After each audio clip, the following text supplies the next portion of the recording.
Good evening, welcome to our presentation on migrant farmers. We're grateful for having you join us tonight. I'm Rita Gilbertson. I'm Ermeline Constant. I'm Liz Lassiter. I'm Julia Costanzo. And we're here to discuss the cultural differences between the average American population and migrant farmers, cultural sensitivity, a common illness that they face, and describe who they are and what makes this group unique. So migrant farmers are individuals who come from their home country in order to perform agricultural labor here in the United States. So typically they travel here under a H-2 visa, and usually it is a male head of household who will come over in order to provide for their family who remains back at home.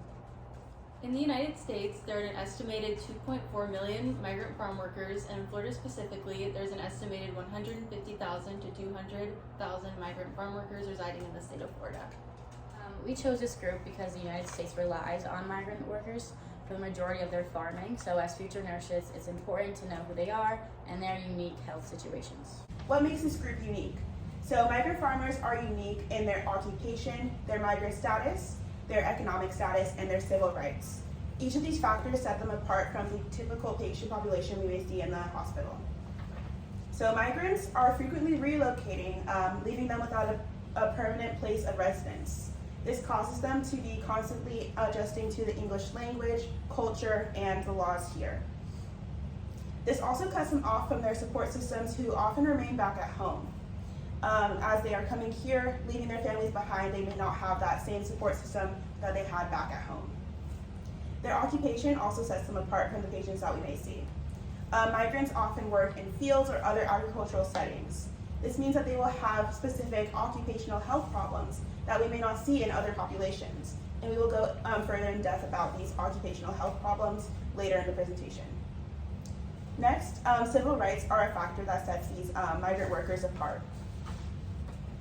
Civil rights that we often have here in the United States as permanent residents or as citizens do not extend to every migrant worker. For this reason, they may remain unseen and unrepresented in the communities that they live in. Also, they will face prejudice, ignorance, and marginalization within those communities. Lastly, economic status sets them apart from normal patients we may see in the hospital. Despite their work being essential to the U.S. economic system, they continue to earn very low wages. The average annual income for a migrant farmer is about $7,000. This is well below the average, the national poverty line that is set at just over $13,000 by the U.S. Department of Health and Human Services. For all of these reasons, it's important for us to be able to keep in mind what sets these migrants apart from other patients in order to be able to support them as future nurses. So migrant communities hold the primary values of wanting to build a better life, providing for their family, and economic advancement. At the end of the day, it's for these reasons that they decided to come here to the United States to perform agricultural labor. So migrant workers will usually travel from their home country because they want to seek a better life and have employment opportunities here. And they do this while leaving their families back at home. This demonstrates their value towards building a better life. Additionally, migrant farmers often have families back at home who they are supporting through their work. So this demonstrates their value of wanting to provide for that family. Lastly, the main reason why migrants choose to work in the agricultural setting is in order to make a living and advance themselves. So this demonstrates their value towards economic advancement. All these values inform the health beliefs, behaviors, and decisions of migrant farmers. Next, I'm going to be going over diseases, conditions that affect this population. So there are several environmental factors that factor into the health and wellness of this population. But most of the conditions that we see include chemical hazards such as pesticides and air pollutants, physical hazards such as farming accidents, or the effects of heat. For today's project, we're focusing primarily on pesticide poisoning or organophosphate poisoning. So it's estimated that every year between 10,000 and 35,000 farm workers suffer an acute pesticide poisoning. Organophosphates and carbamates will cause the following symptoms: eye tearing, blurred vision, salivation, sweating, coughing, vomiting, diarrhea, and urination. Their blood pressure and heart rate will decrease, and then they may become erratic and suffer seizures. Their respiratory distress will become apparent, and you will see muscle twitches, but muscle weakness. Rarely, shortness of breath or muscle weakness will be fatal. Symptoms will last hours to days after exposure, but the weakness can last for weeks. So, how do we treat such a condition? The treatments are going to include removal of contaminated clothing, washing of the skin, treatments to support the breathing and heart function, and atropine via IV or auto-injector. Anyone with the symptoms of organophosphate poisoning should see a doctor. Caregivers should avoid contaminating themselves while providing that care. So as healthcare workers, it's important that we recognize the symptoms and apply BSI while treating this patient. Healthcare providers should monitor for respiratory failure and give atropine and other treatments to maintain the breathing of their patient. So how successful are these treatments? These treatments are successful as long as the organophosphate poisoning is recognized as the symptoms progress. Treatments are usually effective as long as the condition is identified early, and this includes providing treatment. Impacts on a daily person's life. So the long-term occupational exposure of pesticides such as organophosphates, carbamates have been linked to a broad range of chronic effects, including respiratory issues, neurobehavioral function issues such as cognitive and behavioral disorders, and cancer, primarily prostate, brain, skin, and lymphohemopoietic malignancies. So I'm going to be talking about common health practices and health disparities affecting migrant workers. So for language, many migrant children serve as interpreters for their parents and as negotiators for a lot of their work, living, and health arrangements. So using verbal and nonverbal communication means a lot to them when talking about their health concerns. Cultural groups can be past, present, or future oriented. So the majority of migrant farm workers have present time orientation. This means that they're most focused on the present and the future is not planned for and the past is viewed as unimportant. So this means that their basic needs for food, shelter, transportation, and their next employment are the most important to them and take priority.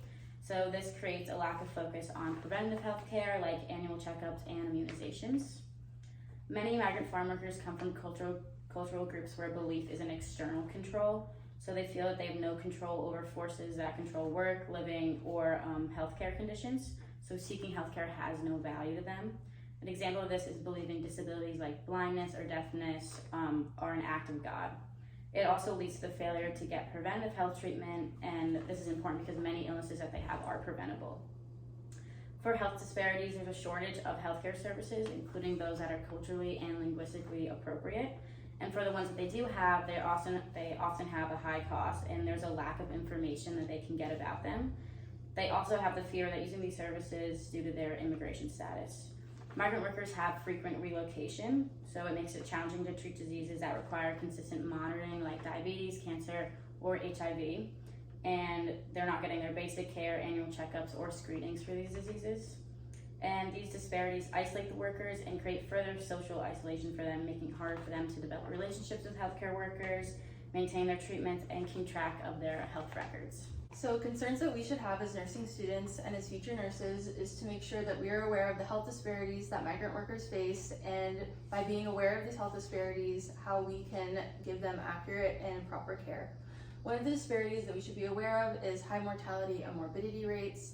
Migrant workers face higher mortality and morbidity rates due to living in poverty, having limited access to care, and dangerous work conditions such as pesticide poisoning and prolonged sun exposure.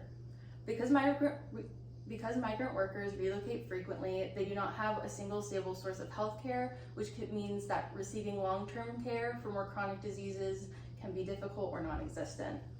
The third concern to be aware of is how language barriers can affect access to care. Members of this group are often coming from a variety of different countries, such as Central and South American countries, Mexico, and the Caribbean, and they often speak either Spanish dialects, or other indigenous dialects that are exclusive to their home country. According to national statistics, about 50% of migrant workers either speak little English or no English at all, and 54% reported that they could either not read any English or could only read very little English. Having these language barriers can make it difficult for us as nurses to ensure that we're giving the proper health education, and difficult for them to tell us their health history. Since migrant workers come from a variety of diverse countries, we should be concerned that they're getting the proper care that matches their cultural customs, beliefs, and religious practices. When caring for migrant farm workers, the most important thing that we can do as nurses is make sure that the patient is connected with a proper translator so that we can make sure that health history from the patient as well as health education from us is clearly communicated. Another thing to do is a cultural assessment and to collaborate with the patient so we can understand culture-specific practices and customs and get these incorporated into their plan of care. And as nurses, we can also bridge the gap between them and other sources in their community, including the migrant health centers and federally qualified health centers, which can help them apply for healthcare coverage, give them education about health insurance options, and provide care options to those without health insurance. And we can also refer them to different organizations that can help them get referred to Medicaid and CHIP. CHIP is the Children's Health Insurance Program, and for migrant workers who have their green card or have been legally residing in the United States for over 5 years, they will qualify for Medicaid. And another resource that we can connect them to in the community also includes mobile clinics. Thank you for listening to our presentation tonight, and we wish you all a good night.